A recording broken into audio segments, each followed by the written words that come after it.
Doctor গানায় নিয়ে গেছে, doctor হাগার ওষুধ দিয়েছে। হচ্ছে কি পেট যন্ত্রণা, ওষুধ দিয়েছে কি পায়খানা, ও সারবে না সরবে। 100-র মধ্যে 98 জন বেনামাজি, 100-র মধ্যে 99টা বাড়িতে সুদের ব্যবসা চলে, 100-র মধ্যে 70 জন বাম্মার ভাত দেয় না, 100-র মধ্যে 40 জন কলকে বাহিনীর সদস্য। বুঝো তো কি কি ये तो जिब्राइलेर भूत भाई गो। আর গেজাখোর যারা আছে মুখের দিকে তাকালি বুঝতে পারবেন, চিটিংবাজ হারামি গুলো গাঁজাখোরদের মুখ দেখবেন আল্লাহর কি রে বা কুকুরের মতো মুখেরা হয়ে গেছে। হ্যাঁ না না, 100-র মধ্যে 35 জন বোতল বাহিনীর সদস্য। সমাজ মদ, সুদ, জেনা, ব্যভিচারী, বন্ধন লোন, গ্রুপ লোন, বাম্মার ভাত দেয় না, জব কার্ডের টাকা ঝেড়ে বিসমিল্লাহ বলে খায়, পুরো সমাজ নষ্ট হয়ে গেল। আর আমাদের মৌলবীরা এসে খাজা বাবার ওয়াজ করতে। তার মানে কি নানির খবর হাওড়ায় আর নন্দকুমারে বসে কাঁদতেস, নানি শুনতে পাবে, কথা বলে না। আচ্ছা আপনারা বলে রোজা রাখা কি? জোরে বলুন। রোজাদারের ইফতার করানো মুফতি সাহেবের ভাইরা ভাই ফরজ কার বলে জানো? আন্দাজি ফতোয়া মারতেছে। বললুম না আমি অন্য অন্য মৌলবীদের মতো নয়, এমন বলবো সেন্টিমেন্টে লেগে যাবে, বুঝে ওয়াজ শোনে। রোজা করা ফরজ, ফরজ মানে হলো আল্লাহর হুকুম। কার হুকুম? আল্লাহর হুকুম। রোজাদারের ইফতারি করানো নফল। কি বলো? আচ্ছা আপনাদের এলাকায় মসজিদে ইফতারি দেওয়ার সিস্টেম আছে? ভালো ভালো, আমি চ্যালেঞ্জ করে বলে যাচ্ছি, কোন মানুষ যদি মসজিদে ইফতার না দেয় কোনো গুনাহ হবে না। কিয়ামতে আল্লাহ একবারও জিজ্ঞেস করবিনি, আরে গ্রামে সব লোক ইফতার দিল তুই কাওরাটা দিইনি কেন রে? আল্লাহ জিজ্ঞেস করবে না, যেহেতু ওটা নফল ইবাদত, করলে ভালো, না করলে কোনো গুনাহ নেই। আর রোজা রাখা ফরজ মানে আল্লাহর হুকুম, যদি না করে কিয়ামতে ফেরেশতারা গাঁটলা বাঁশ দেবে। কথা বুঝতে পারছেন তো? আমি একটু বাংলা ভাষা বলি, অসুবিধা হচ্ছে? শোনে, যারা রোজা রাখেন সত্য কথা বলুন। আচ্ছা বা কোন মদখোর মাতাল যদি ইফতার দেয়, ইফতার দেয়, আচ্ছা আপনারা ওই ইফতার করবেন? কথা বলে না, করবেন না কেন? মদখোর মাতাল হারাম খায়, আরে হ্যাঁ না না করবেন না। আর বেরোজগার যে রোজা রাখে না সে যদি ইফতার দেয় তার ইফতার খান, মানে আপনি কত বড় চিটিংবাজ নিজে ভেবে দেখলেন। এ বাবু হাত খালি দিন। এই দেখেন আমার মুরব্বী আব্বা বলছে সাবাস, মানে কথাটা ওনার দিলে লেগেছে, কারণ এইরকম কথা আজও পর্যন্ত বাংলার কোন বক্তা বলে। এসব ভাষা বলতে গেলি 36 ইঞ্চি সিনা লাগে। কেন? বক্তারা জানে কোথায় ওয়াজ করব, সব জালি মাল। বক্তা যদি এসে বেনামাজিদের বিরুদ্ধে ওয়াজ করে, এটা সত্যি কথা বলবো বলবো লাভলি ক্যাশিয়ারের খুঁজে পাবো তো? এ বাবু, পশ্চিম বাংলায় শুধু মেদিনীপুরে নয়, টোটাল পশ্চিম বাংলায় যত জলসা হয় 100-র মধ্যে 98টা জলসা কমিটি যারা জলসা দেয়, ইনশাআল্লাহ ये চিটিংবাজ গুলো নামাজ পড়ে কিরাম দিল। এ বাবু, যারা জলসা দেয় ওরা নামাজ পড়ে।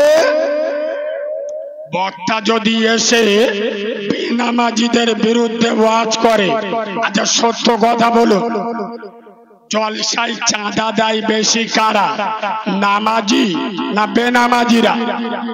আর আমি বক্তা যদি বেনামাজিদের 5 দিই, তা সকালবেলা ক্যাশিয়ারের টুটি টিপে ধরবিনি? আরে আমরা টাকা দিল, এত বড় জলসা হলো, আর তোর মৌলবি এসে আমাদের চাচা বাঁশ দিল, আমাদের টাকা ফেরত দে। কমিটির লোক বেকায়দায় পড়বে না, ওই জন্যই মৌলবীরা আসে, কোনো ঝামেলায় যায় না। স্টেজে ওঠে, খাজা বাবার ওয়াজ 1 ঘন্টা, বড় পীর সাহেবের ওয়াজ 1 ঘন্টা, হয়ে গেল 1 ঘন্টা। বাইজিদ বোস্তামির ওয়াজ 1 ঘন্টা, 1.5 ঘন্টা, আর 1 ঘন্টা গজল আর সল্লু আলা। কিন্তু আমি মালটা আলাদা। কেন? আমি বিশ্বাস করি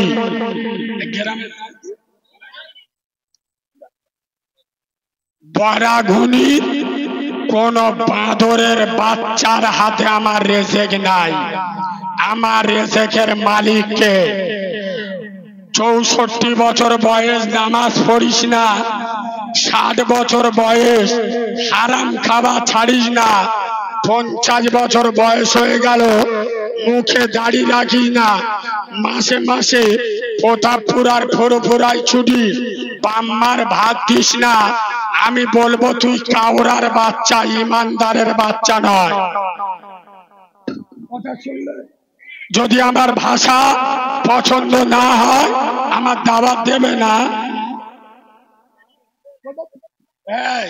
তোমরা দাউদ করো যে বলে আমি দুলা ভাই বোনাই বোনাই করে ওয়াজ করব, সে বক্তা আমি নয়।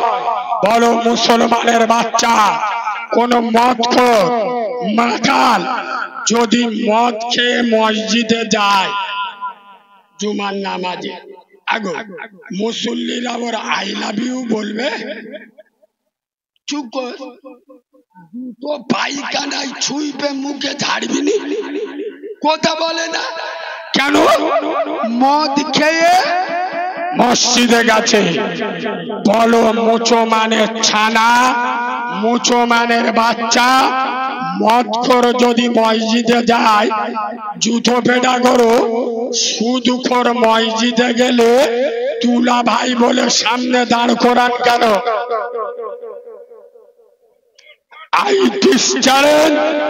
নবীর মেম্বরে বসে বলে যাচ্ছি, যে সমস্ত মুসলমানের ছানারা সারা দিন রোজা রেখে বেরোজগারের ইফতার খেলো, মদখোরের হাতে বেনামাজির হাতের পানি যেমন খাওয়া যাবে না, বেরোজগারের ইফতারি খাওয়া যাবে যাবে, কিন্তু মুসলমানের ছানারা ওসব দেখে না। লিয়া বিসমিল্লাহ হালিম দেশে বুঝলি, হালিম আগো রোজা রাখা কি ফরজ? কারো যে রোজা রাখে না সে খোদাদ্রোহী। আরে কথা বলে না, যে আল্লাহ যে বাপকে মানে না, বাপের কথা শোনে না, সে বাপের সুপুত্র না কুলাঙ্গার পুত্র? যে আল্লাহর কথা মানে না, সে আল্লাহর সুবান্দা না কুলাঙ্গার বান্দা? ওর মতো কুলাঙ্গার ইফতারি দেয় আর রোজাদাররা বিসমিল্লাহ বলে চালায়, শয়তানের চোখ বুলু হয়ে যায়। মালগুলো রকম দেখ, বেরোজগার, রোজা নাই, নামাজ নাই, মসজিদে ইফতার দিচ্ছে আর রোজাদার হাম হাম করে গিলতেছে। একটা কথা বলবো, আর একটা কথা বলবো, এই শুনে, ঈদের নামাজ আমরা পড়ি না, ঈদের নামাজ। আচ্ছা, ঈদের নামাজ কাদের জন্য? জোরে বলো। ফেরোজদার যদি ঈদের নামাজ পড়ে, ও কিন্তু হককে না হক করলো। কারণ রসুল বলছেন, যারা ইচ্ছা করে রোজা রাখলো না, ওরা যেন আমার ঈদগার মাঠে না যায়। তাহলে বেরোজগার কোনদিন ঈদের নামাজে যাওয়া ঠিক হবে না, যেহেতু ঈদের নামাজটা আমাদের জন্য, রোজাদারের জন্য, বেরোজগারের জন্য নয়। আচ্ছা বলো মুসলমান, জলসা শেষে কেন তাবারক করা হয়েছে? আচ্ছা, যদি নন্দকুমারের লোক বলে আমাদের তাবারক দেন, আচ্ছা ওদের বলাটা কি ঠিক হবে? কারণ এখানে তাবারকটা কাদের জন্য? যারা জলসায় বসে আছে, জলসা শুনছে, এদের জন্য। ওরা যদি জলসা সারা রাত যারা জলসা না শুনে সকালবেলা তাবারক খায়, এরা এদের হক মেরে খায়। এখানে মজলিসে যারা বসে, এদের হক মেরে খায়।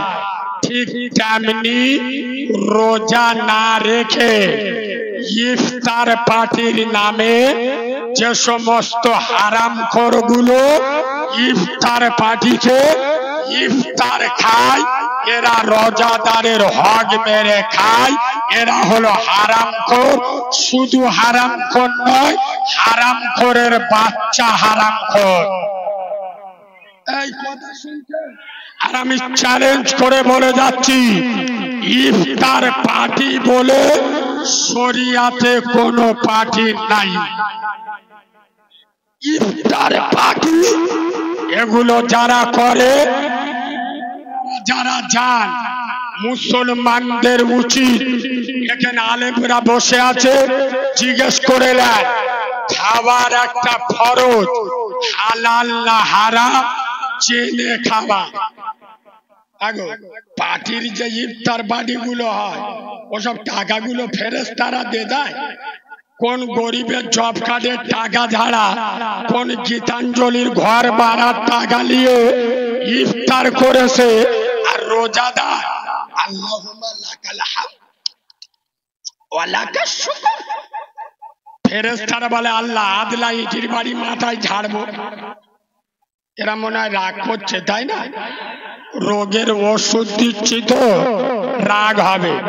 আগের থেকে একটু আওয়াজ বোঝা যাচ্ছে।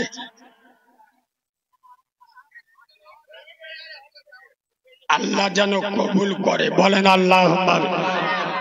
এ বাবু, আমি একজন এতিম বাচ্চা। বিশ্বাস করুন, আমি যেদিন হয়েছি আমার মা মরে গেছে। আমার আব্বা 85 বছর বয়স, তবে আগুনে বন্ধ সাইকেল চাইলে 4 কিলোমিটার দূরে সংগ্রামপুর স্টেশনে যায়। মানে পাওয়ার বুঝতে পেরেছেন, ধরলি ধুলো গো দেবে। আমি যেদিন হয়েছি আমার মা মরে গেছে। আমার মা আমাকে দেখেনি, আমিও আমার মাকে দেখিনি। খোদার কসম, আমার মায়ের স্তনের দুধ আমি এক ফোঁটা খাইনি। এই সোনার বাপ, নবী বলেছে আমার মতো ইয়েতিমের দোয়া কবুল হবে। আমার নবীর কথা মিথ্যা হবে? আমি ইয়েতিম বাচ্চা দোয়া করছি। এখানে যত লোক আছে, আল্লাহ তোমার নবী বলেছে এতিমের দোয়া কবুল হয়। আমি মায়ের এক ফোঁটা দুধ পাইনি, আমি সেই দাবি নিয়ে দোয়া করছি। এদের মাই মুরব্বী যারা কবরে চলে গেছে, তাদের আযাবুল কবরটা মাফ করে, কবরগুলো নূরুনালা নূর করে, কবরগুলো বেহেশতের বাগান বানিয়ে দাও।